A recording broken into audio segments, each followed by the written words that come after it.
Bingöl em welatiyên kêfê vorvecenê em welatiyekê sporên zimiston ra heskene verba varayişê welat maşonê merkezonê gişkerdeş. Enkay Bingöl ra tesîsa gişkerdeşê Hasarek ra asayişê nekiro.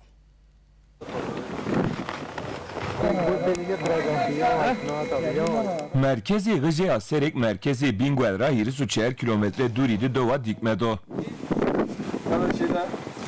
Merkezeti Wezareti Cihonî Spora Vrazya. Maliyeti merkezde 30 milyon lirayo. Onun merkez parbı tamam ukot faaliyet. Pista merkezi Gıcın zaru 80 metre dergida. Uzah modern yo pista. Hem velati aglep peyni haftedi yeni mıntıka. Ton keyfi vorveceni tonzi spor kini. Zafır yoçav, mağazı herkes peytav pıkıcık. Kar merkezi mal zafırın, ama ne bu panavva ama zaf yolu yes. Herkes kay peytav pıkıcık. Zafır diyor manzara yes.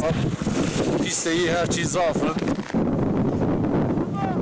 Hem velati iki sporon ezimizton rahaskeni vercoşini Erzurum yazivan. Labelin ki memleketi kudu spor keni. Vat vorvarayış ra işte Hasarek Kayak Merkezi maumeyi tam hafta sonu değerlendirmiş ki Erbaş pazar mape havalan kullandı. İtat mavgaş zaman geçirmiş ki Eskayla herkes bir ita ana rıntı bir.